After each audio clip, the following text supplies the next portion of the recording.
Right.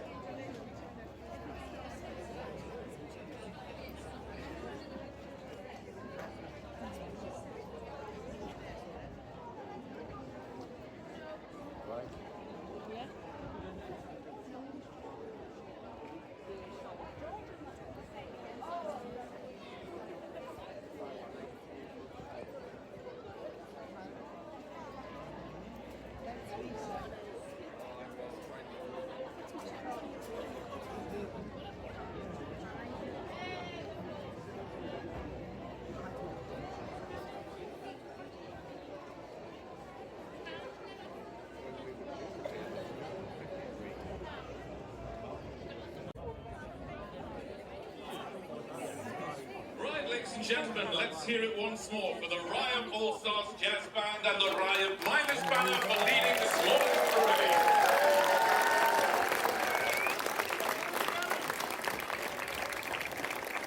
All right, who likes toys? Who likes records? Who likes learning about sciencey things? Who likes all the latest electrical gadgets? And who likes going to the pictures? You've come to the right place. Good morning, everyone, and thank you so much for coming along to this very special occasion today. It's not long now until these glorious buildings behind me will officially open, but not before I have the pleasure of welcoming our special guests, who are here to tell you all about the wonderful achievement I stand in front of. To begin, please give a warm welcome to the Chief Executive Officer here at Beamish, Rhiannon Hiles.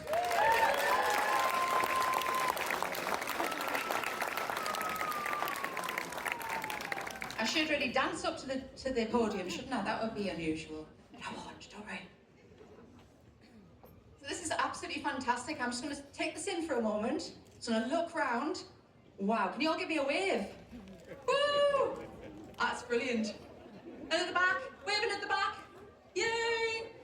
I can see so many people that I know, that I've met during this project. It's absolutely amazing to stand here this morning. We've got some wonderful guests as well who are all going to speak and talk about what it's been like and also the future.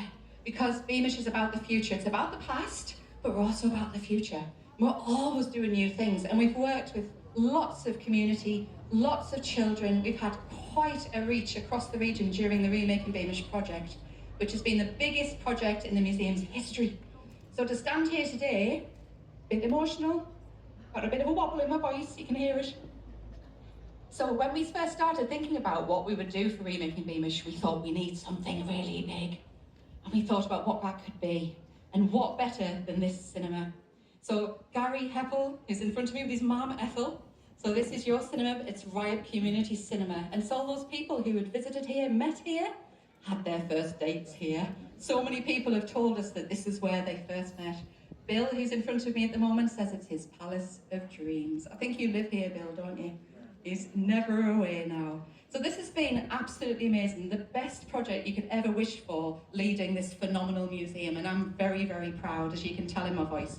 And there's amazing people behind the scenes, Helen Barker and her team, Paul Marin, Brims, the architect space, I'm going to say this, Thornton Firkin, Jeff heading that up for us, and so many others. National Lottery Heritage Fund, who are our biggest supporters. The Rees Foundation, if you're here, thank you so much. We've got a brilliant STEM space. I can see a hand going up somewhere. Someone must be from Rees. Just above the shops here, it's a fantastic learning space which has been funded through the Rees Foundation, as well as the fantastic shop which is down below there as well. And a milk bar. Special requests, banana milk. I've been told it is there. Can we have a bit of an applause for a banana milk? Yay! Who doesn't love banana milk? Love it. So you don't need to hear from me anymore because we've got some other phenomenal people who are going to speak, but it's my pleasure to see you here today, and I'm absolutely over the moon. So thank you.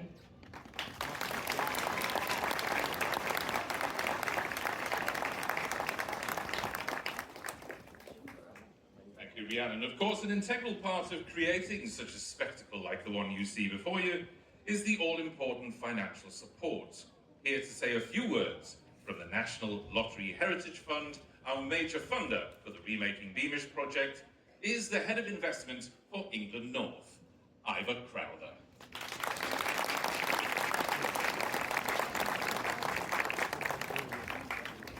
you everyone. It's fantastic to be here this morning.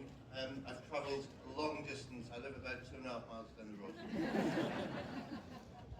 The concept for the 1950s era started about 10 years ago when we first started our conversations with Beamish and the team. And we were convinced that by introducing this 1950s era to Beamish Museum, it would not only benefit the museum but also its visitors as well. This is why the National Lottery Heritage Fund invested over £11 million into this project. And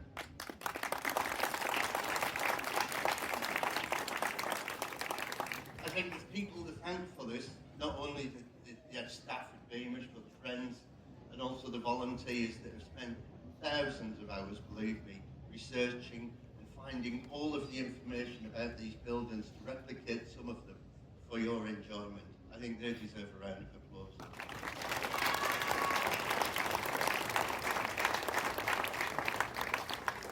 Beamish holds a special place in local people's hearts, but also it's special to people nationally and internationally as well. We know for a fact that people enjoy the colliery village, they enjoy the town. I'm sure they will enjoy the 1950s building. But whether it's the sweet shop you enjoy or getting your fish and chip, doesn't matter really, does it? It's Beamish, and the special thing about it is the people and the staff here that make that experience so special. At the Heritage Fund, we believe that the power of heritage ignites imaginations and further pride in community by connecting people with their local past. Something that Beamish does so well. So without further ado, I'd just like to congratulate the staff, the volunteers, also the friends that have all contributed to what this wonderful project is. And a big thank you also to the National Lottery players who provided the money. Thank you.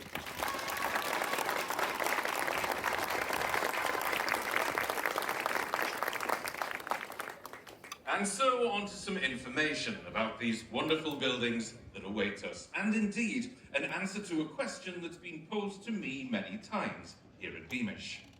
How in the world did you acquire a cinema? Someone who can help answer that is the donor of the Grand Cinema, Gary Heppel.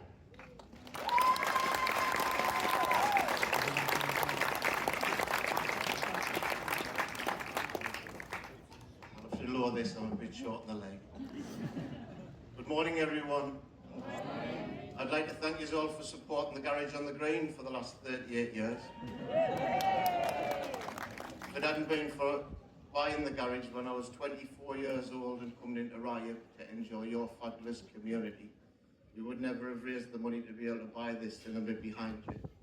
We bought it to store our old cars in, and it was left to fall into a semi-derelict condition. So I'm quite humbled today to be standing in front of you to present what Beamish have done, which is bring some part of Riot's history back to life for your kids, for my kids, for our grandkids, and for the future. And I'm honest to God humbled. I just hope Keir Starmer's watching so I can do a job like this on our Thank you all very much.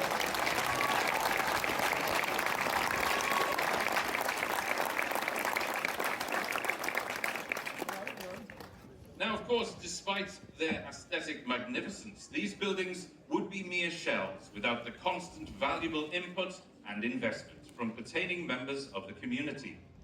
It gives me great pleasure to introduce the former trainee projectionist of the Grand Cinema in the 1950s, and a gentleman who has given hours of his time to help Beamish bring the cinema back to life. Bill Mather.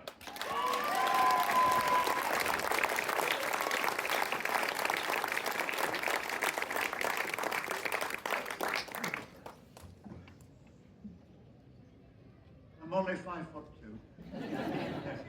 Anyway, it's a great pleasure to be here this morning, ladies and gentlemen.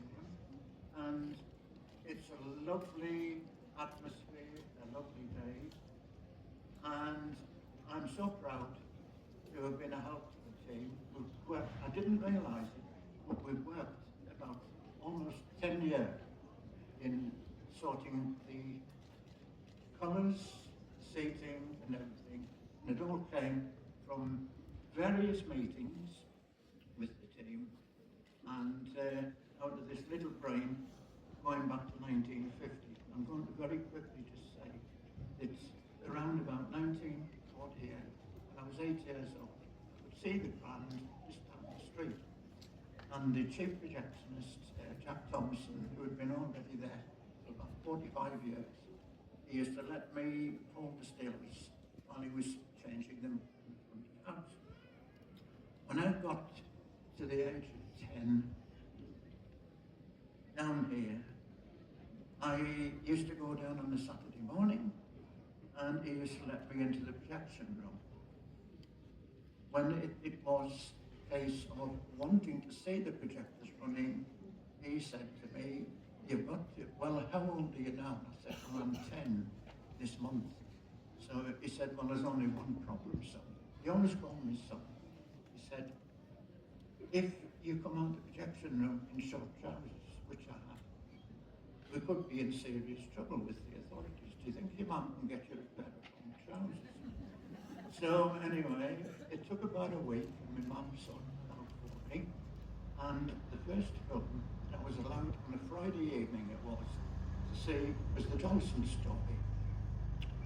And it was an absolute wizard to see the projectors, the colour on the screen, etc. And from then on, he taught me an awful lot. Up to the age of 15, when I officially left school. And he also taught me about stripping the projectors down. He also taught me about cleaning the contacts on the rectifiers, etc. So I owe an awful lot to Jack, and I've always remembered him because following on from there, I went into the big world of cinema down in Sunderland, the Theatre Royal, and worked my way upwards into the Princess at CM Harper. And then from there on, I went into management. And all in all, I then went on into my own cinemas. So for the past 53 years, plus 10 years, so I've had over 60 years of cinema experience. And I've enjoyed every minute of it. And when bouncing back to the Grand, I've absolutely been enthralled with helping the team here at Beamish to bring what I've always called it, and I think they've got it in the publicity. It's my palace of dreams, because that's what it, the fruition of it. And it's been an absolute pleasure to have been invited today. And once you get in this beautiful little palace of dreams, I'm sure you'll all agree with me, and a lot of you who knew the cinemas, youngsters, etc., and also the youngsters will see what a proper cinema is. Not like these multiplexes with the screens stuck up, no footlights, nothing like that. And it gives me great pleasure to officially open the cinema. And thank you for your time, and happy cinema going, because this place is going to last about 100 years. So they needn't worry, because I'll be watching from up there. Okay, and thank you for your time.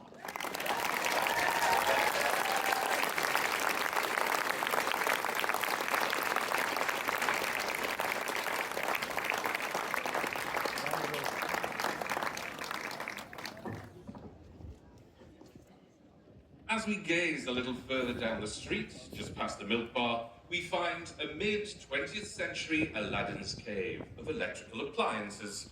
To a consumer in the 1950s, the future had a plug on it.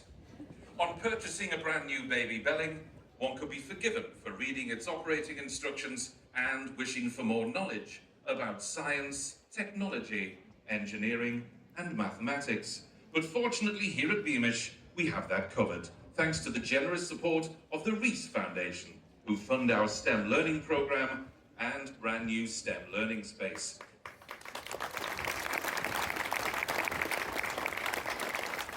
To inspire the scientists, engineers, and mathematicians of future. Now, from spinning tops to skipping ropes, dolls' prams to train sets, our next building not only evokes some of our earliest personal memories, but perhaps gives us a secret longing that we could do it all over again.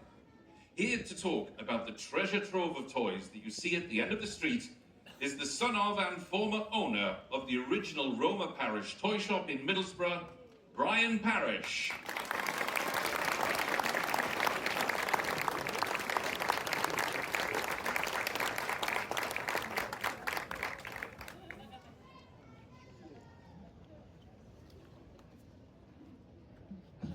Hello, everybody.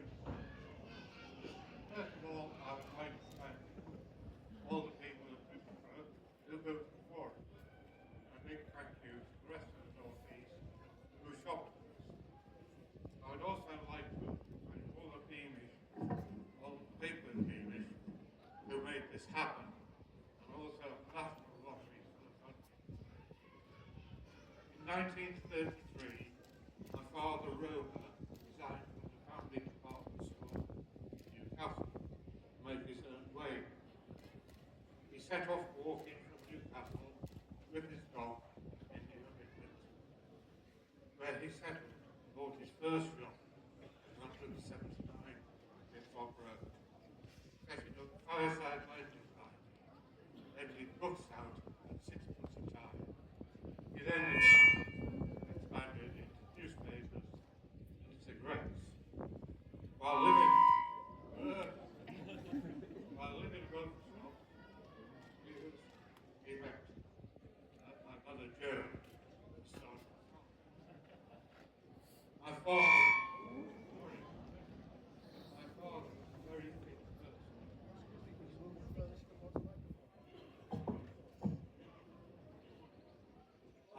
My father was a very fit person and was known in Middlesbrough for always wearing a short sleeve shirt, summer and winter, even in the freezing cold. After the war, he moved to 131 and then bought 133, turning 131 into a sweet shop. He also bought houses behind the shop with a view to future expansion. There weren't many toys after the war. Today, the main companies were Triumph, Formby, Airfix, Chad Valley, Subutui, Woodingtons, Monopoly. Prior to the war, most toys came from Germany, such as dolls, Tigers, and tin plate.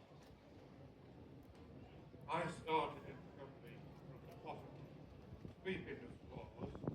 I was only 4.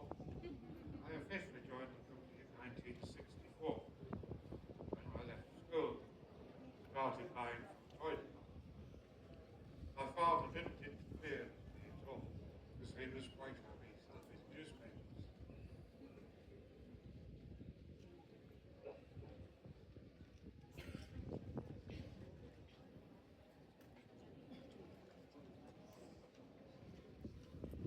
It is there.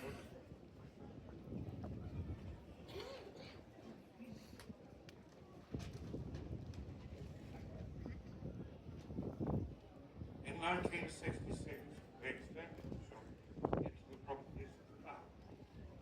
This was the year that coincided with Palatine launching Action Man, Tiny Tears, the first TV adverts aimed at children, paving the way for toys as we know them today. It also started the era of toys arriving from the USA, such as Barbie. In 1975, making it the second largest toy shop in the UK. In 1978, Star Wars was launched with fantastic success. Unfortunately, we couldn't keep up with the demand.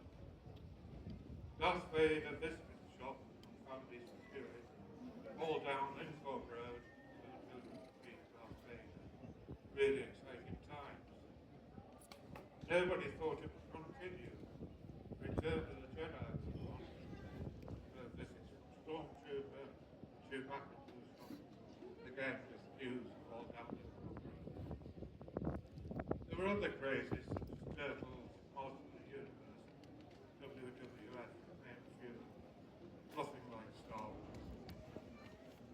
you have kept toys from the 50s, 60s, 70s, 80s, please check your attics. You could be sitting on a fortune. I don't think this will happen again, because everybody is keeping the upper sizes broadly. Looking at this, my father certainly made his mark. Thank you.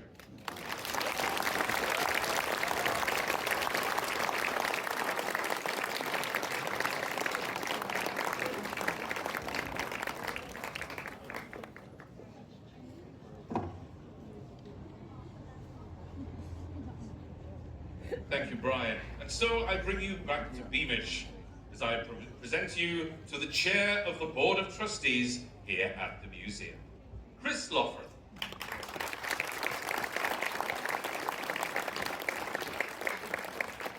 Hello everybody, thank you so much for coming. Thanks to all of the speakers.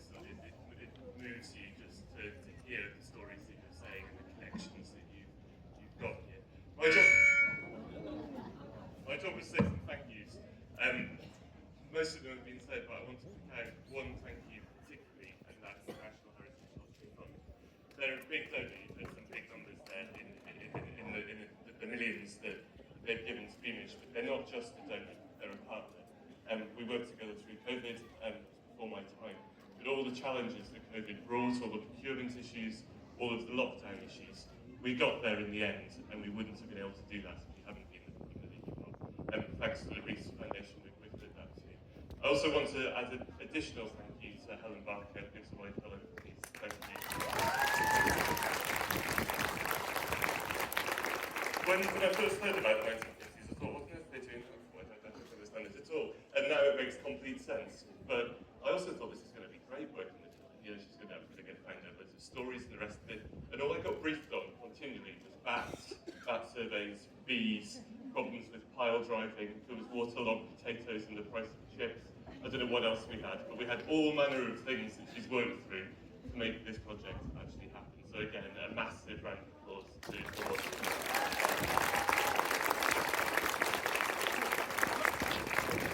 I also don't want to put a downer on it, but I just want to repeat what I said when we opened the semi-detached houses over there.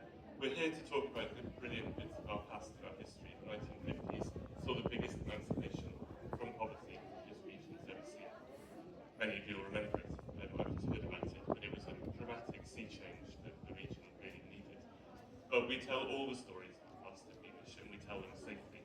So it's actually really important that we remember the 1950s weren't, as we've just heard, a wonderland for everybody. We still had segregation in the USA. We had LGBT rights issues. Alan Turing killed himself during that period. And if you're a woman in the workspace, you were fighting enormous battles and you didn't have the opportunities that you deserved.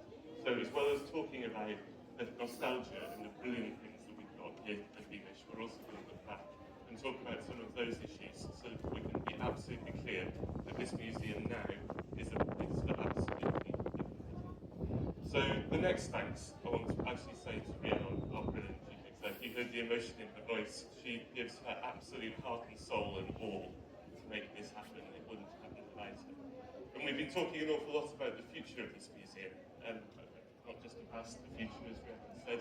My business partner always talks about whether you should stay close to the shore where it's all crowded but safe, or whether you should go out into the open water and go on adventures.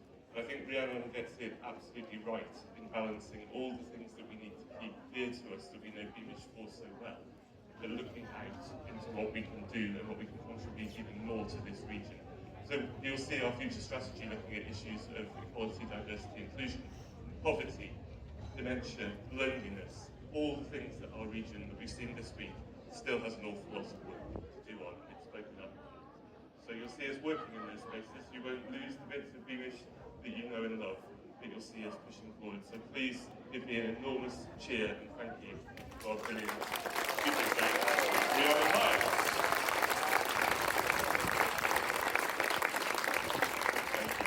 Thank you. Also, before we go, big wave to Vice Chair Eloise. Gives a wave. Thank you very much, Eloise. She supports us an awful lot behind the scenes, and the work of all of the board has been critical to this and the board for us. So that's all I'm going to say. Thank you for coming. Enjoy it. Keep coming back. and keep being part of the strategy that we developed at Beamish is here for everybody, for the future, all the time. Thank you.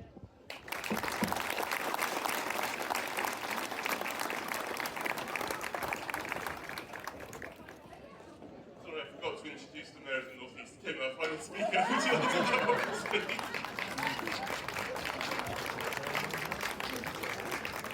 Thank you. This is just about right for me. It is so incredible to see so many of you here today. They said, Kim, would you come down when we open the 50s Village and just say a couple of things? I didn't think for a minute there would be so many of you here, but I don't know why I would be surprised.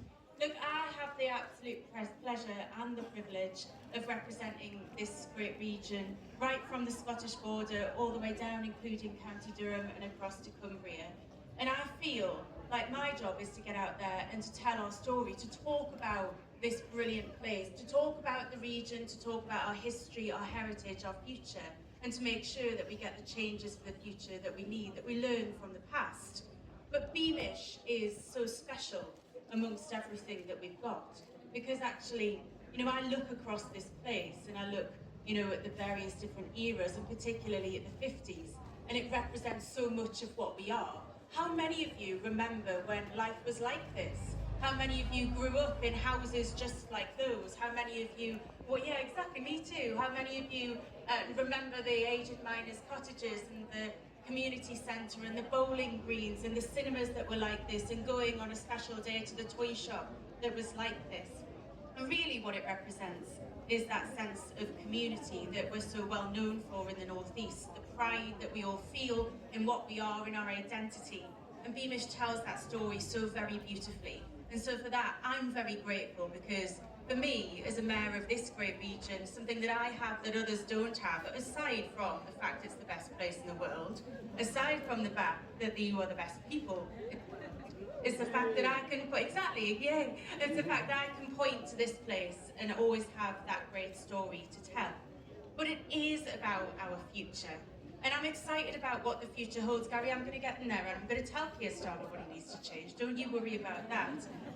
But, you know, we do have a really bright future in this region, to create opportunity across the region, to work with places like Beamish, to tell that story of our past, but to think about what our future looks like. To do that in a way that is just so how the North East does things. You know, not just bringing people to a massive visitor attraction, because that's what this is. You know, this could be something that just attracts visitors to look around and tell the story and make money and continue to do the same again, but it isn't. It's about tackling loneliness. It's about tackling poverty. It's about fighting dementia. It's about everything that we are as a region, which is about kind of that inclusive storytelling, as I've already said, that pride in that place. Places like this are so fundamental to our future plans.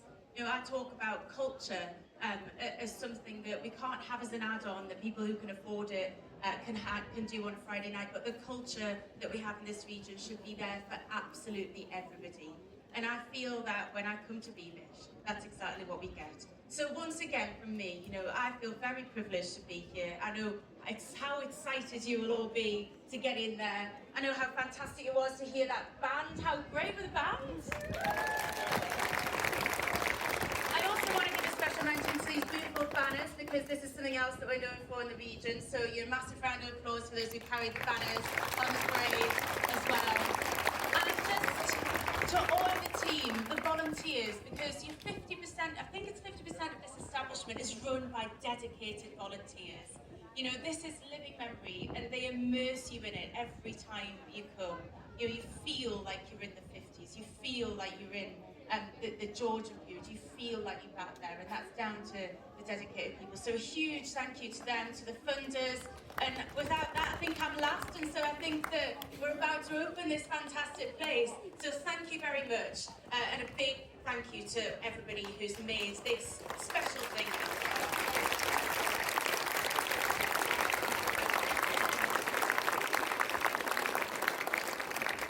So, yes indeed, we are about to open these buildings. All that remains is to pull our ceremonial ribbon. I'd like to invite our distinguished guests to please take their positions by the ribbon.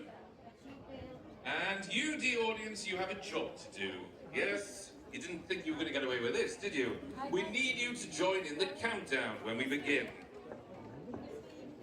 So, clear your throat, swallow your cinder toffee, and get ready. As soon as I get the nod, we'll have the countdown.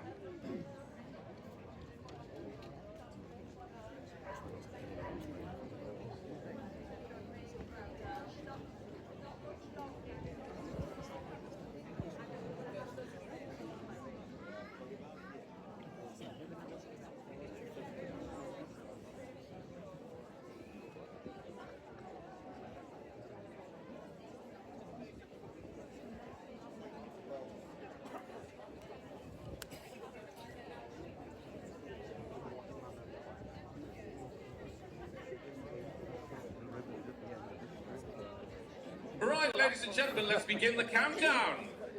10, 9, 8, 7, 6, 5, 4, 3, 2, 1.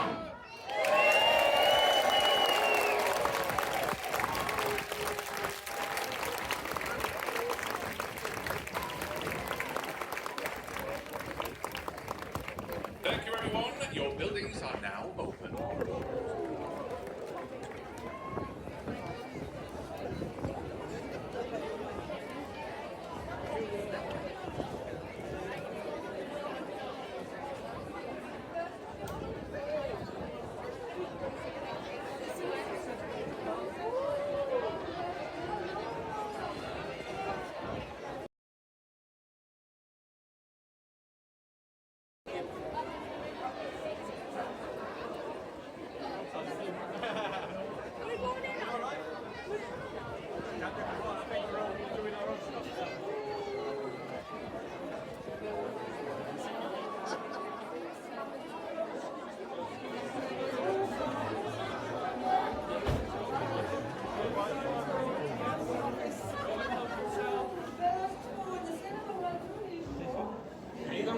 Either way you want.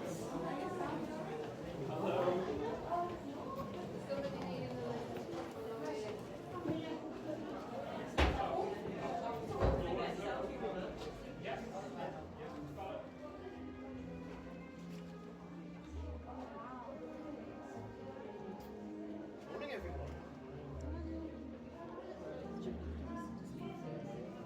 I don't even know if, well, I mean, there's already been this in, so.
really want to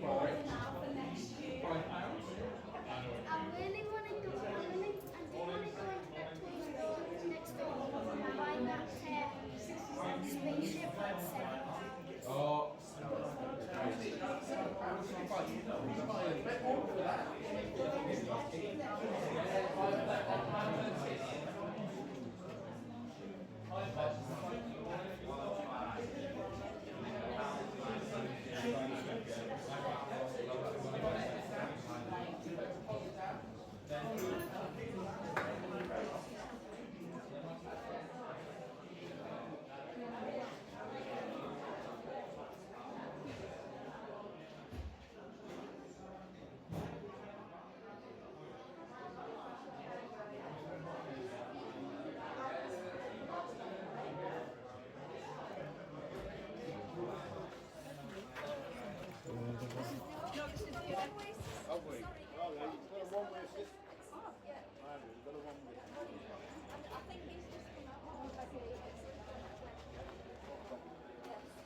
One-way system.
Don't you rock me, daddy-o, don't you rock me, daddy-o.